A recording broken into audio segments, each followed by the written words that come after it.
Wanita ini punya kemampuan aneh. Dia bisa melihat garis-garis merah di atas kepala orang lain. Garis-garis itu menandakan berapa banyak dia sudah bercocok tanam dengan orang lain.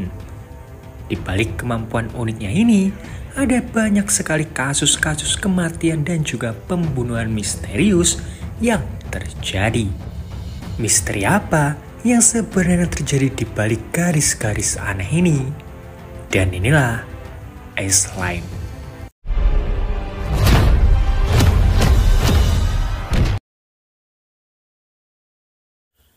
Seorang wanita terbangun karena mendengar suara klakson mobil.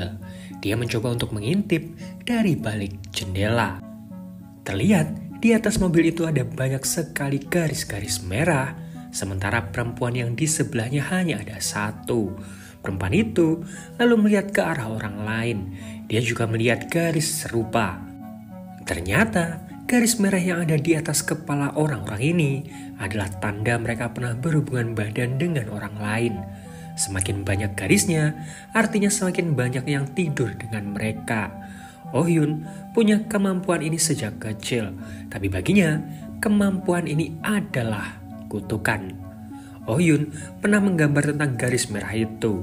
Ibunya yang melihat gambaran itu sadar bahwa suaminya sudah berselingkuh dan menusuknya. Semenjak melihat kematian ayahnya itu, Oh Hyun lebih memilih untuk diam dan tidak pernah membicarakan kemampuan itu lagi. Oh Hyun berkali-kali mencoba untuk mengakhiri hidupnya. Mulai dari melompat dari lantai 2, menggantung dirinya, bahkan menebas tangannya sendiri. Tapi anehnya, Oh Hyun tidak bisa mati. Tangannya juga tiba-tiba sembuh dengan sendirinya. Karena penasaran, Oh Hyun memutuskan untuk mencari apa sebenarnya takdir dari kemampuan ini. Dan apakah ada orang di luar sana yang memiliki kemampuan yang sama dengan dirinya? Dan yang paling penting, bagaimana caranya dia menghilangkan ini semua? Suatu hari, tetangga apartemennya datang membawakan sesuatu untuk Oh Hyun. Tahu bahwa Oh Hyun tidak juga membukakan pintunya, wanita itu menjelaskan bahwa dia baru saja pindah di apartemen sebelah. Dia memberikan buah untuk Oh Hyun agar bisa akrab. Oh Hyun hanya diam, wanita itu pun pergi dari sana. Perlahan, Oh Hyun membuka pintunya dan mengambil buah pemberian wanita itu. Sementara itu, di kantor polisi, seorang detektif bernama Han Ji-wook tidak sengaja menggores mobil rekannya saat parkir. Han lalu terlihat akan bercocok tanam dengan rekannya sendiri. Tapi rekannya ini bilang bahwa sebentar lagi dia akan menikah. Sementara itu, di sebuah sekolah, seorang murid bernama Suna dibully teman-temannya. Suna dipukuli karena tidak memberikan mereka uang. Suna dilarang macam-macam karena paman dari salah satu pembuli adalah polisi. Suna diancam untuk tidak melaporkan hal ini ke siapapun. Di tempat berbeda, polisi menemukan jasad seorang wanita 29 tahun. Han terlihat ada di sana. Dari informasi sementara bahwa wanita itu tinggal sendiri dan tidak memiliki saudara. Han merasa ada yang aneh. Rumah ini terlihat berantakan, tapi beberapa barang tertata rapi. Jasadnya juga terlihat sangat bersih, seolah ini sudah diatur. Detektif Han lalu melihat ada banyak sekali bekas makanan dengan menu yang sama.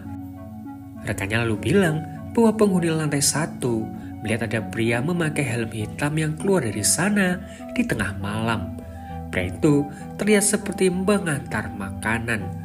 Rekannya yang lain masih penasaran apa motif dari pembunuhan ini, karena uang korban masih utuh dan tidak ada tanda-tanda pemerkosaan. Setelah diselidiki, memang wanita itu sering memesan makanan di restoran langganannya, tapi dari itu dia tidak memesan apapun. Korban ini juga terlihat tidak punya musuh. Terakhir dia berpacaran juga setahun yang lalu. Sementara itu, Oh Hyun mendapatkan kembali buah yang ditaruh di depan apartemennya. Oh Hyun lalu melihat berita tentang penemuan jasad wanita 20 tahunan di apartemennya. Wanita itu tewas karena dicekik. Sejauh ini, ada 3 kasus serupa yang terjadi. Ketika Oh Hyun melihat berita itu, dia juga melihat ada satu pengantar makanan yang hanya punya satu garis S-line. Baginya, itu sesuatu yang jarang terjadi. Oh Hyun lalu melihat keluar jendela. Nah, dia melihat ada pengantar makanan yang sama yang punya satu S-line. Pengantar makanan itu masuk ke gedung sebelah tapi tidak membawa apapun. Oh Hyun yang curiga berusaha menghubungi seseorang tapi HP miliknya mati. Pengantar makanan itu masuk ke apartemen wanita yang memberikannya buah. Panik, Oh Hyun mencoba menghubungi nomor darurat. Tapi ketika melihat wanita itu memeluk si kurir sambil tersenyum, Oh Hyun pun menutup teleponnya. Perlahan, S-line si kurir dan wanita itu terkait. Esok harinya, Sunah tidak masuk ke sekolah. Nah, para pembuli ini memaksa membuka lokernya dan menemukan pakaian serta surat cintanya Sunah. Sementara itu, di sini terungkap bahwa Sunah adalah keponakannya detektif Han. Sunah meminta uang yang cukup banyak ke pamannya. Han tentu penasaran kenapa banyak sekali luka di tubuh keponakannya ini. Tapi Sunah enggan untuk menjawab apapun. Huniannya detektif Han ini juga bersebelahan dengan Oh Hyun. Tiba-tiba rekannya menelpon dan bilang ada laporan masuk tadi malam tentang pria mencurigakan memakai helm hitam.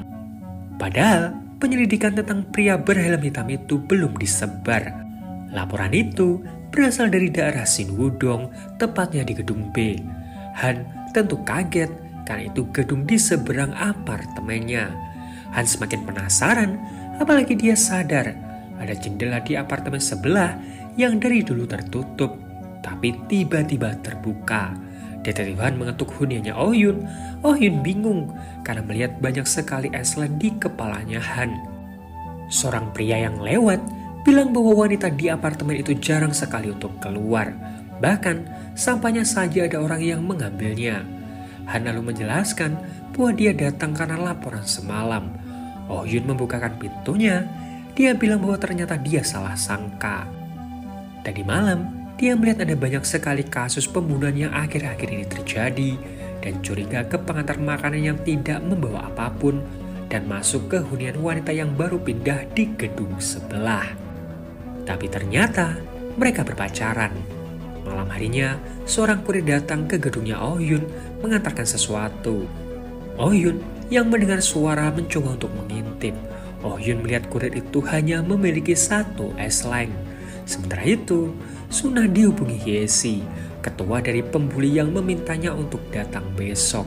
Sunah bingung bagaimana dia bisa mendapatkan uangnya. Sunah lalu melihat ada seorang ibu-ibu yang keluar dari bank sambil membawa uang. Sunah mencoba mencopetnya, tapi beberapa pria yang lewat membuat Sunah mengurungkan niatnya.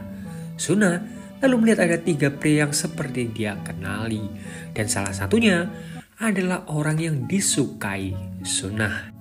Di waktu yang sama, rekannya Han sudah tahu identitas mantan pacar dari korban kemarin.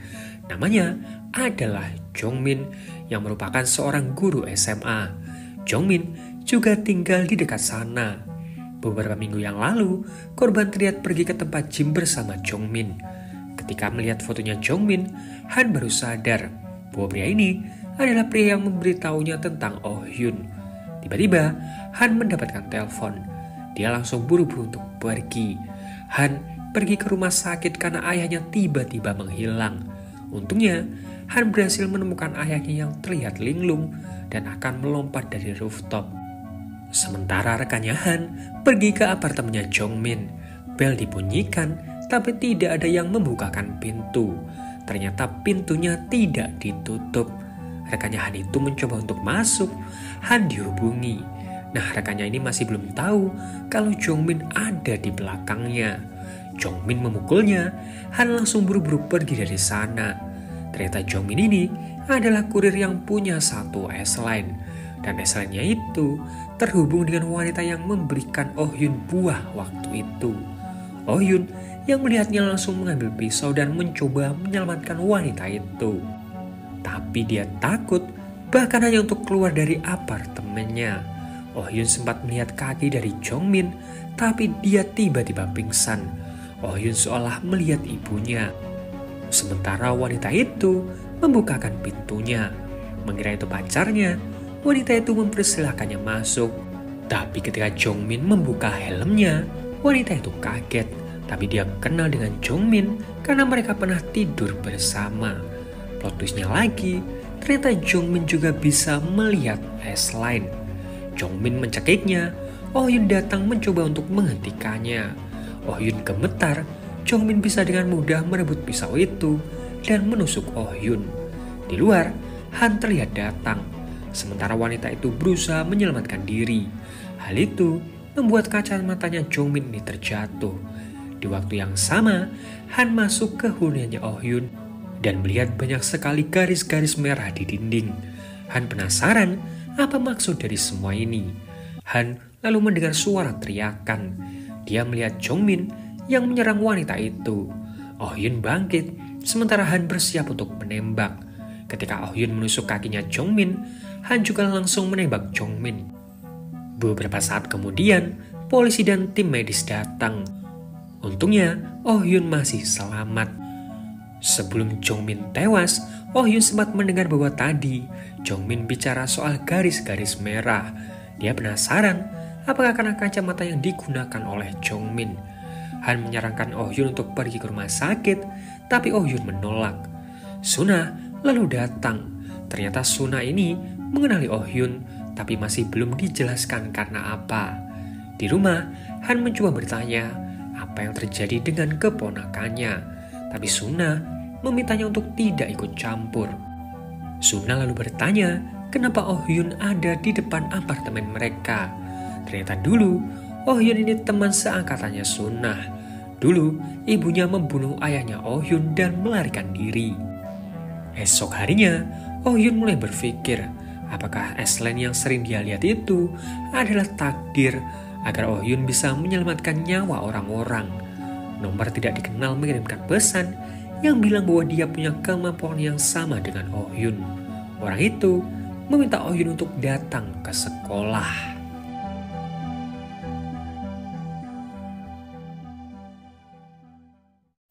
Oh Hyun berpikir tentang pesan yang dia terima tadi pagi. Dia lalu mencoba untuk membuka diri dengan dunia luar. Saat Suna masuk ke dalam kelas, semua orang membicarakan tentang surat cintanya. Surat itu berniat Suna berikan ke seseorang bernama Jiwon. Suna lalu merebut surat tersebut dan Suna akhirnya dipukuli. Seorang guru bernama Gyujin lalu datang. Melihat hal itu, dia langsung melempar murid yang memukul Suna dan merobek surat cinta tersebut. Gyujin menanyakan apakah pembulian ini sering terjadi ke Suna. Suna tidak menjawab dan ingin segera pulang. Saat akan pulang, Suna melihat kacamata di dalam lokernya. Di kantor polisi, Han yang menulis laporan masih merasa ada yang janggal. Apa motif Jongmin ini melakukan semuanya? Huniannya Jongmin coba untuk diperiksa. Ada satu ruangan yang dipenuhi garis-garis merah. Di rumah, Suna melihat satu garis merah di kepalanya ketika menggunakan kacamatanya. Kakaknya lalu datang. Suna sangat kaget melihat banyak sekali garis di atas kepala kakaknya. Suna lalu keluar dan Oh Hyun sempat melihatnya. Suna masih bingung karena semua orang memiliki garis merah di kepalanya. Perlahan Suna jadi paham apa maksud garis-garis merah ini. Dia juga melihat ternyata Bu Guru Gyujin belum pernah sama sekali tidur dengan orang lain. Suna lalu melihat ketua pembuli yang garis merahnya tembus ke gedung sebelah. Suna mencoba untuk melihatnya. Ternyata ketua pembuli itu pernah tidur dengan salah satu guru. Oh Hyun masuk ke sekolahnya Suna. Semua orang bingung karena Oh Hyun tidak berkata sepatah kata pun. Di kantor polisi, Han yang masih penasaran mencoba melihat fotonya Jongmin. Dia lalu sadar bahwa Jongmin menggunakan kacamata. Kacamata itu coba untuk dicari, tapi Han tidak menemukannya. Han lalu pergi ke sekolah keponakannya. Di sana, dia bertemu dengan Bu Guru Gyujin. Han bertanya mengenai Jongmin karena dia mengajar di sekolah tersebut. Han bertanya apakah memang Jongmin ini orang yang memakai kacamata. Setahu Gyujin, dia tidak memakai kacamata. Sementara di atas, Suna ditampar ketua pembuli. Sunah mencoba melawan. Ketua pembuli mengatakan bahwa dia akan mempermalukan Sunah lagi, tapi Sunah seolah menantang dan bilang bahwa yang seharusnya malu adalah si ketua pembuli. Sunah pun ditendang. Oh Hyun berteriak agar ketua pembuli itu untuk berhenti. Oh Hyun dicekik, tapi dia melawan dan menarik ketua pembuli itu untuk jatuh bersama dengan dirinya. Si ketua pembuli itu ketakutan. Oh Hyun memintanya berjanji untuk tidak lagi mengganggu Sunah. Bukannya berterima kasih, Sunah malah marah dan meminta Oh Hyun untuk tidak ikut campur. Saat Han keluar, Sunah melihatnya. Han lalu pergi ke bar tempat Jongmin ini biasa datang. Si bartender ini bilang bahwa Jongmin ini agak aneh. Dia sering berbicara sendiri dan menghitung sesuatu. Dan karena hal itu, Jongmin ini juga sering bertengkar dengan beberapa orang. Satu hal lagi, Jongmin sering memakai kacamata. Seorang wanita tiba-tiba mengajak Han ini ke suatu tempat. Sementara itu, Sunah mengikuti si ketua pembuli yang sedang berkencan dengan guru mereka. Mereka terlihat masuk ke sebuah penginapan. Selesai bercocok tanam, Sunah mengirimkan foto tadi ke ketua pembuli. Tapi si ketua pembuli seolah tidak peduli. Dia tahu dia masih di bawah umur, jadi tidak akan dihukum. Sunah lalu punya rencana lain. Esok harinya, pengirim tidak dikenal mengirimkan fotonya si guru dengan ketua pembuli. Nomor tidak dikenal itu meminta uang 20 juta won jika tidak ingin hal ini diketahui orang lain. Si guru lalu menceritakan hal ini ke ketua pembuli. Si ketua bilang bahwa ini semua ulahnya Sunah. Mereka berdua masih bingung bagaimana Sunah ini bisa tahu tentang hal ini. Si guru juga mendapatkan foto-foto lain yang diselipkan di mejanya. Hidup Sunah terlihat berubah drastis. Dia jadi lebih periang. Oh Hyun melihat ada guru yang bertengkar soal foto. Oh Hyun mulai curiga dengan Sunah yang seolah terlihat senang. Hyun lalu sadar dengan kacamata yang digunakan oleh Sunah. Hyun menanyakan apakah Sunah melihat garis merah setelah memakai kacamata itu. Sunah kaget. Hyun lalu mengaku bahwa dia juga bisa melihat garis-garis itu. Sunah bilang bahwa kacamata itu dia dapatkan dari lokernya. Hyun ingin Sunah mengembalikannya karena kacamata itu terlalu berbahaya. Sunah melihat sendiri apa yang terjadi dengan Pak Guru Jongmin. Itu semua terjadi karena dia bisa melihat Aslan dengan kacamata itu. Sunah tidak peduli, kacamata itu miliknya sekarang. Sunah hanya ingin membalas pembulian yang dia terima selama ini. Sementara itu, guru tersebut kebingungan. Dia terus melihat foto yang dikirimkan Sunah. Sunah yang saat itu berjumpa dengan pacarnya, dikirimi pesan bahwa guru tersebut akan mengirimkannya uang. Sunah lalu pergi berkencan dengan pacar barunya itu. Terlihat dari belakang, ketua pembuli mengikuti mereka. Karena dulu, pacarnya Sunah ini pernah dekat dengan ketua pembuli. Nah ternyata, tadi ketua pembuli ini mendengar semua percakapan antara Hyun dan juga Sunah. Ketika Sunah asik berfoto, ketua pembuli langsung mengambil kacamata yang berada di tasnya Sunah. Ketua pembuli itu pun menggunakan kacamatanya dan bisa melihat Aslan orang lain. Tapi tiba-tiba dia ditarik seseorang. Sunah yang kebingungan menelpon Hyun dan menanyakan tentang kacamatanya. Dia lalu pergi ke atap sekolah dan menemui si guru. Si guru memohon karena dia memiliki istri dan juga anak. Jadi jika semua ini ketahuan, dia bisa saja dipecat. Terus ketika ketua pembuli itu membuli Sunah, kenapa semua guru seolah tutup mata? Apa karena pengaruh orang tua ketua pembuli? Si guru kembali memohon, dia akan memberikan uangnya. Tapi tiba-tiba, dia mendapatkan pesan dari istrinya yang sudah tahu semuanya. Si guru sangat marah ke Sunah karena mengirimkan hal itu ke istrinya. Hyun terlihat berlari menuju ke sekolah.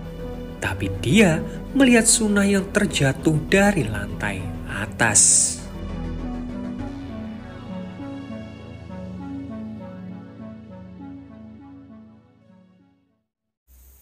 Sunah lalu dilarikan ke rumah sakit. Han lalu datang dan masih tidak percaya dengan apa yang terjadi dengan keponakannya. Hyun bilang bahwa sebelumnya dia ditelepon oleh Sunah yang mengatakan akan pergi ke sekolah. Han penasaran kenapa malam-malam begini keponakannya ini pergi ke sekolah. Hyun tidak tahu Sunah tidak menjelaskan apapun. Tapi yang Hyun yakin bahwa Sunah tidak mungkin bundir. Esok harinya di sekolah, wakil kepala sekolah sangat marah karena terjadi kasus bundir di sekolahnya.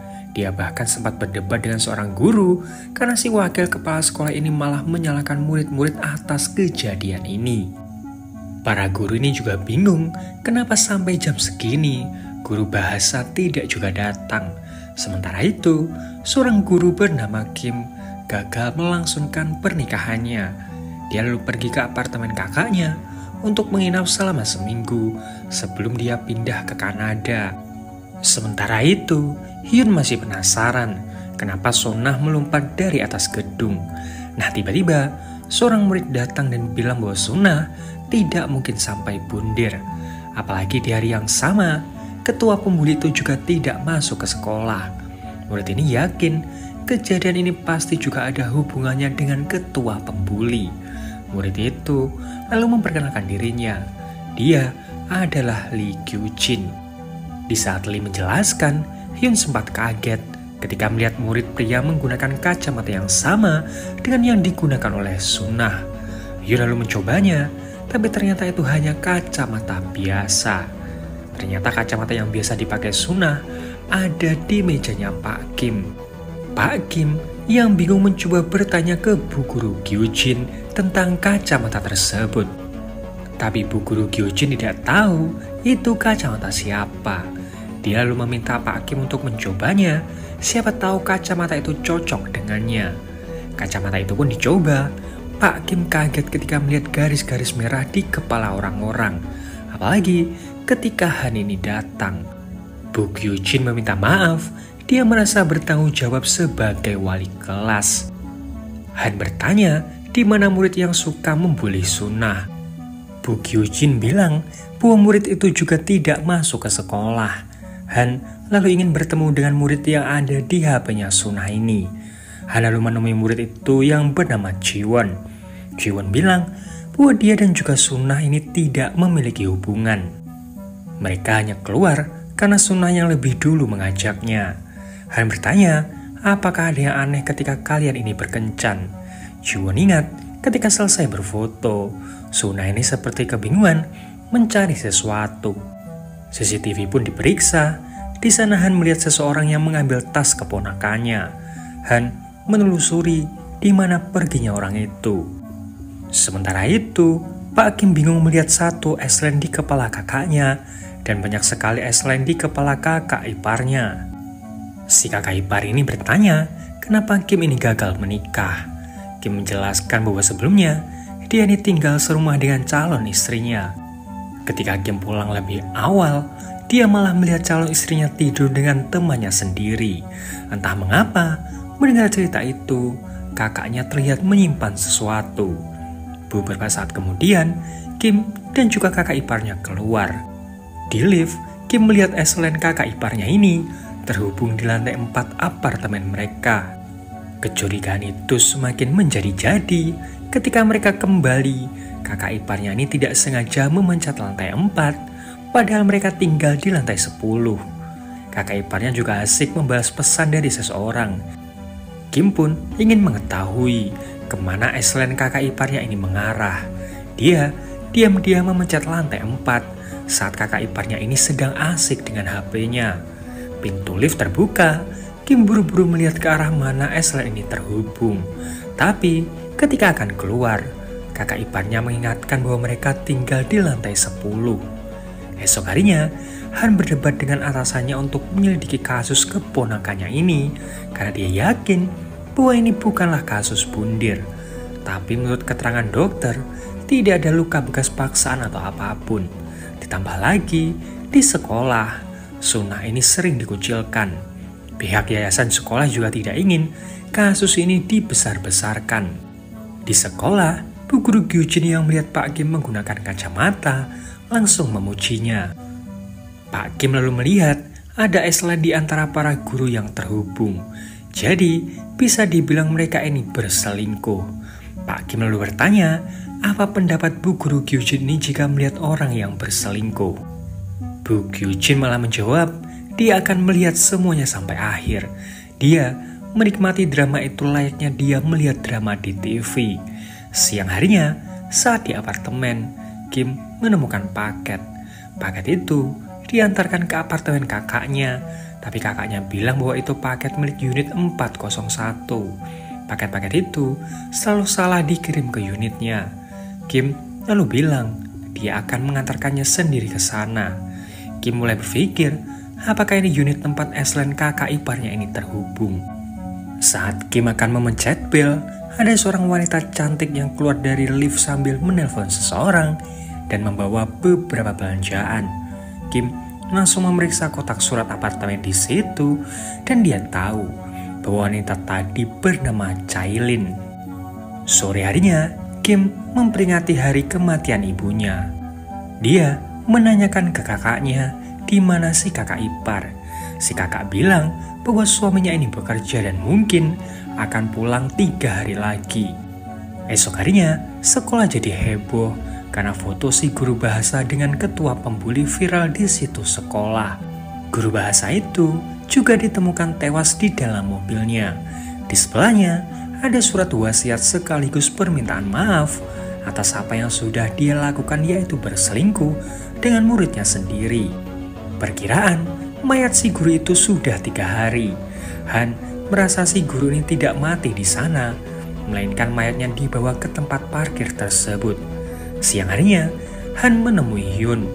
Dia menanyakan apa kira-kira alasan keponakannya ini kembali ke sekolah di malam kejadian. Hyun tidak menjawab dan menanyakan tentang kacamata yang digunakan oleh Sunnah. Han penasaran, dia menanyakan apa sebenarnya hubungan antara ini semua dengan kacamata yang digunakan Sunnah. Hyun akan menceritakan semuanya jika Han berhasil menemukan kacamata itu. Sementara Kim melihat kakak iparnya. Kim mencoba untuk mengikutinya. Ternyata benar, kakak iparnya ini menemui Chailin. Bahkan, kakak iparnya ini memberikan hadiah untuk Chailin. Kim lalu menelponnya. Si kakak ipar beralasan dia saat ini sedang meeting di luar kota. Kim lalu melihat nomor kamar tempat kakak iparnya ini akan begituan dengan Chailin. Saat mereka ada di dalam, bel tiba-tiba berbunyi. Ternyata itu adalah Kim. Si kakak ipar terus berkelit dan meminta Kim merahasiakan ini semua. Kakak iparnya berjanji bahwa hari ini dia akan menyelesaikan hubungannya dengan selingkuhannya. Esok harinya, Kim berpamitan karena dia harus pergi ke Kanada. Sebelum pergi, Kim menanyakan apakah kakak iparnya sudah menghubungi kakaknya. Si kakak menjawab belum. Kim lalu pergi ke sekolah untuk membereskan beberapa barang miliknya. Tiba-tiba, Bu Guru Gyujin mengagetkannya. Bu Gyujin menanyakan tentang drama perselingkuhan itu, apakah sudah selesai. Kim menjawab belum. Mereka lalu membahas soal foto perselingkuhan guru bahasa dengan ketua pembuli. Siang harinya, Kim mencoba mencari informasi lebih dalam soal Chailin, selingkuhan kakak iparnya itu. Dari sini, Kim kaget ketika tahu bahwa Chailin ini sedang hamil. Kim langsung buru-buru pergi ke apartemen kakaknya. Di parkiran, banyak sekali orang-orang yang berkumpul. Sebuah mobil terlihat terus saja menabrak mobilnya Chailin. Ternyata, kakaknya lah yang ada di dalam mobil itu. Kakaknya terlihat sangat terpukul. Tapi, dia juga menyalahkan Kim atas semua yang terjadi. Kakak iparnya lalu datang, bukannya menolong istrinya. Dia malah menghampiri Chailin dan memeluknya. Kim langsung mengajarnya. Kakaknya langsung menghentikannya dan disinilah plot twist sebenarnya terungkap. Ternyata pria itu memanglah suaminya Chailin sejak awal. Justru kakaknya Kim ini adalah selingkuhan pria itu. Si kakak menyalahkan Kim karena Kim meminta pria itu mengakhiri hubungannya dengan selingkuhannya. Makanya pria itu meninggalkan kakaknya. Di kantor polisi, Han masih penasaran tentang wasiat yang ditulis oleh guru bahasa itu. Tiba-tiba, Han sadar. Dia buru-buru pergi ke rumah dan masuk ke kamar keponakannya. Han mencari surat wasiat. Jika memang benar keponakannya ini akan bundir, dia pasti meninggalkan surat wasiat. Di kamar itu, Han seperti menemukan sesuatu. Han lalu menemui Hyun dan menanyakan buku diari milik Sunnah. Han menanyakan, apakah seperti ini kacamata yang dimaksud oleh Hyun? Hyun lalu bilang tentang Eslen. Dan film pun bersambung. Ayo kita berteori liar. Kalian curiga gak sih ke sosok Bu Guru Gyujin ini? Maksudku gini, pas Sunnah pakai kacamatanya, dia sama sekali gak ngelihat Eslen di kepalanya Bu Guru Gyujin. Bagiku sih aneh ya, di umurnya yang segitu, masa dia gak pernah begituan sama siapapun atau minimal satu orang lah kayak Sunnah. Nah, kalau kalian tahu, di episode 1 di kasusnya Pak Jongmin, dia ngebunuh mantan-mantan pacarnya supaya Eslen di kepalanya ini menghilang. Dari sini kalian paham kan maksudku? Dan di episode ketiga, pas Pak Kim tanya tentang kacamata yang ada di mejanya, di situ cuma ada Bu Guru Gyujin. Dan dia dengan santainya minta Pak Kim buat nyoba kacamata itu. Kalau menurut kalian, gimana? Coba komen di bawah, kita berteori liar di kolom komentar. Dan seperti biasa, like kalau kalian suka, dislike kalau enggak, subscribe kalau belum. Sampai jumpa di video yang lain. Dejum.